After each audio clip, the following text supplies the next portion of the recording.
I'm Glenn Alford. I was Idaho State Sports Information Director from 1967 to 1998.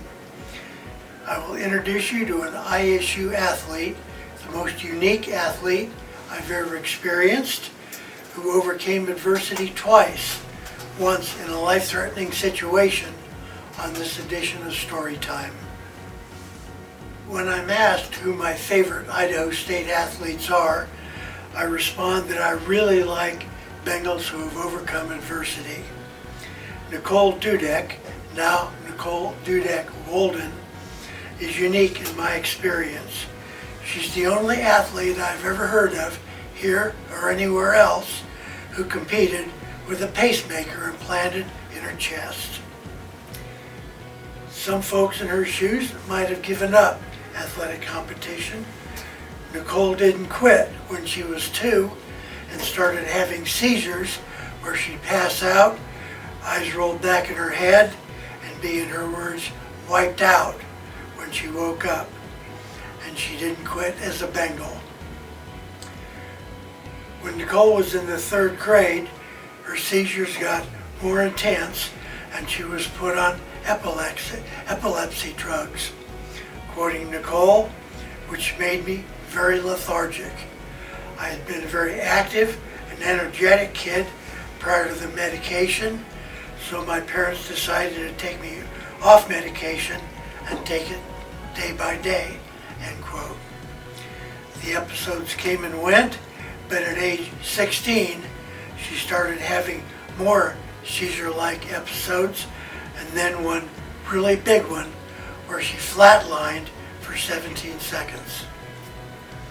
The next day, her mother took Nicole to what she thought was a doctor's appointment, but, quote, what I soon found out was I was actually being admitted into the hospital to have the pacemaker implanted. The pacemaker is on demand, meaning when my heart rate drops below a certain level, my pacemaker kicks in to beat for my heart until my heart can take back over, end quote. Nicole says, I have always been a multi-sport athlete, volleyball, basketball, and track.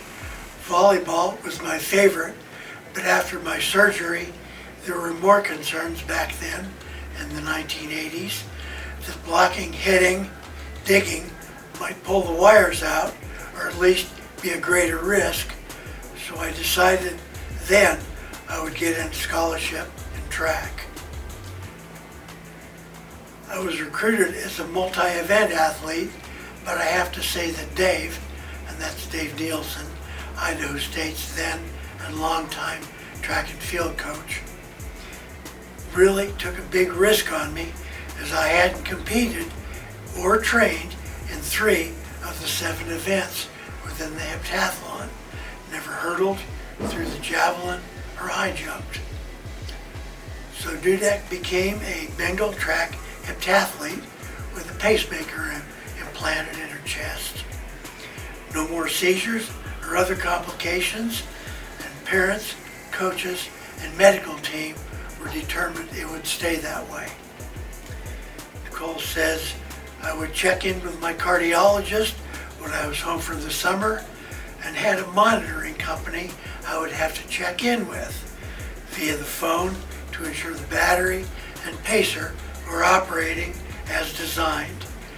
This involved placing a giant magnet on my pacemaker to turn it on, and then the data was transmitted to the pacemaker company. Since I was so young and it wasn't common, there were always cautions, but nothing that frightened me from participating in track. Dave Nielsen says, yes, Nicole had a pacemaker and was certainly checked periodically, but it never seemed to interfere with her training or competition. When I first became aware, I was quite concerned, but she handled it so well that while a concern, it was never a problem. The Big Sky Conference in the late 1980s was a hotbed of female multi-event excellence. Boise State's Crystal Young was a two-time conference champ, one of the best heptathletes in the U.S., and a candidate for the U.S. Olympic team.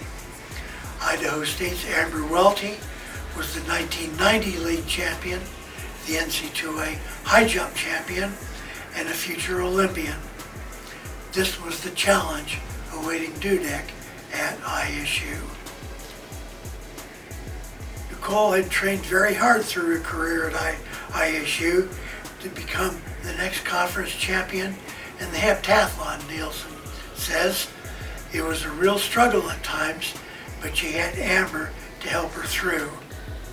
1991 was Nicole's senior year, and she was in position to win the heptathlon. That position was leading the conference in the heptathlon. She had a best score of 4,990 points heading to conference, and that's almost the exact total that Welty had scored the year before in winning the conference championship. So the Bengals, including Nicole, climbed on a bus and headed to Bozeman, Montana for the 1991 Big Sky Conference Outdoor Track and Field Championships. Host school Montana State had asked me to be the meet's public address announcer, and so I was also on the bus and in an excellent position to see everything that happened at that meet. The conference championships last 4 days. Wednesday and Thursday are the multi-events, heptathlon for women, decathlon for men. Friday are the prelims and a few finals, and Saturday are about 80% of the finals and the award ceremony. Wednesday, the bus took coaches, about 8 male and female multi-eventers, and me to the track. I take track announcing very seriously, especially a conference championship, do a lot of prep work and bring copious notes with me. I got off the bus with an armload of paperwork, got hit by a 50-mile-an-hour gust of wind, and my notes probably ended up in Great Falls. So I ended up winging it for 4 days. It was also cold, maybe 50 degrees, so the wind chill was about freezing. The conditions for a championship track meet were the worst I'd seen. Did I mention it was windy? It was stayed windy and cold all 4 days. Nielsen agrees.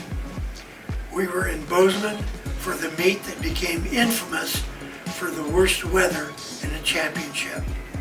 The wind was horrendous.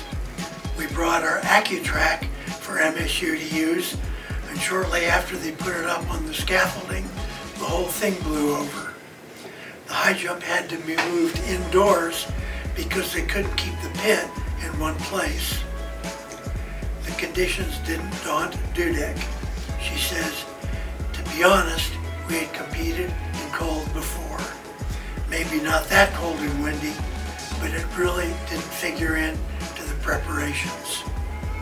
I figured I have a job to do, and it was the last competition of my college career, so I was just going to leave everything on the track. I think this attitude may have helped, as I do know the wind played havoc with several other athletes. I was excited, she continues. I had worked really hard and things were just clicking. It's as if the previous years of doing okay had finally paid off. After day one of the competition, I was solidly in first place and proud of my day one results. I remember thinking, I can really do this. It also didn't hurt that the long jump and the 800 were two of my stronger events, so I just needed to have a decent javelin. Nielsen says, with 2 events to go, Nicole was in a position to win a 4-year dream. The 6th event, the javelin, had always been her nemesis, but she had been doing much better in practice, so I really thought she'd be okay.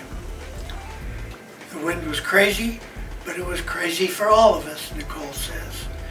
I threw a pretty decent first throw, but it landed flat and was called a no-mark throw. At that point I panicked. I had to get a throw in. My second throw was also bad, and finally, just to get some points, I threw a ridiculously short throw, which hurt me in the end. I couldn't make up the point difference, even if I ran my fastest 800-meter time ever. I took third, with really only having 6 out of 7 events scored. I was so disappointed and just numb. My big chance, and I fell short. After the disappointing conclusion, Dudek said she was mainly sad she let the team down. They were expecting first place points, and she finished third. What no one really expected was that those first place points were on the way and from a very unexpected source. Once the heptathlon had concluded, Nielsen always entered his multi-event athletes in individual events. Some, like Amber Welty in the high jump, could win. Others could pick up some 4th, 5th, or 6th place points. For this championship, I had decided to enter Nicole in the 400 hurdles as pretty much a wild card, since by her previous marks, she would be very much an outside shot at scoring a point, Nielsen said. Dudek actually had the league's 5th best intermediate hurdles mark. I did also compete in a couple of individual events, the long jump and 400 hurdles, Nicole says. I was scheduled to run the 400 hurdles going into the meet, but I was definitely not a favorite, and Dave and Brian, that's Brian Jansen, assistant track coach, I was pretty sure were not expecting me to pull in any points or maybe squeak out a 3rd place finish. I figured this was it, the very last event of my college career. I have nothing to lose, so just go out there hard and see if you can hang on. During warm-ups, I remember the wind blowing out of my lane, and I thought, oh great, watch me get disqualified. But then I kept warming up and saw the other girls are having the same issues, so I decided to put my head down and power through, taking each hurdle at a time. About halfway through, I felt really strong and good and just kept counting the hurdles as I took them down, and then just kept the finish line in sight. I had no idea where the other competitors were, but I knew they weren't in front of me, so I just kept going. For once, the brutal wind and cold temperatures worked in our favor, Nielsen said. While the other hurdles were getting blown all over and their steps goofed up, Nicole used her strength and powered through in a dramatic win. She was just tougher than the rest of the field that day, and what a great comeback from a devastating loss in the heptathlon. Nicole is one of my all-time faves. I was happy I had earned the points I had originally lost for our team, and was proud that I had persevered and didn't give up after the devastating loss in the heptathlon, Dudek says. I was also a little shocked, as I knew I had run well, but I didn't realize how well until Dave gave me a big hug and said, "You did it." While I would still have preferred to take the win in the heptathlon, I was still proud. 30 years later, has it really been 3 decades? Nicole looks back on her ISU track career and says, "I was truly blessed to be a part of the ISU Bengals. Dave was an amazing coach and had a gentle but demanding way to get you to do your best. He also knows his stuff and would work tireless to get us to have the proper mechanics and form. I owe a lot to him for taking a risk on an unknown and for truly developing my skills. Let's catch up with Nicole Dudek-Walden on the 30th year after her hurdles championship. She and her husband of 19 years, Colin, a professor at the Colorado School of Mines, their daughter Addison, age 16, and son Andrew, a touch under 15, live in Denver. Very fittingly, she works for Varian, a medical device company that focuses on radiation treatment and interventional oncology. She says, "It is an amazing company with the vision of creating a world without fear of cancer. I lead the learning governance and operational support for learning and development." Nicole is on her 4th pacemaker, but she and her family are very active. She says, "We hike, ski, and keep up with the kids' sports. I still play co-ed sand volleyball, but I don't run as much as I suppose I should. My daughter plays volleyball, basketball, soccer, and this year also did cross country. She made second team All-State in volleyball and was the only freshman to make the team. She wants to do track and field this year, but we'll see. My son followed in my husband's footsteps, plays tennis, and used to play soccer. He also made the varsity team in tennis as a freshman. The kids let me coach them when they were younger, but now believe they know better than I do, so I am just a spectator." I mentioned to Nicole that one benefit of athletic competition is it supposedly teaches us how to deal with adversity. I asked her if she'd drawn any conclusions from living a life in which she'd had to deal with adversity almost from birth. She responded, "I truly believe things happen for a reason. You may not like the outcome, but if you have done all you can, you should hold your head high. I don't believe in stressing about things that might or might not happen, as it never really does change the outcome. But if you stumble, look back and see what you can learn from it, but don't let it define or consume you. You can't go back. You can only go forward." A big thank you to Nicole Dudek-Walden and Dave Nielsen for their help and guidance in the production of this edition of Storytime.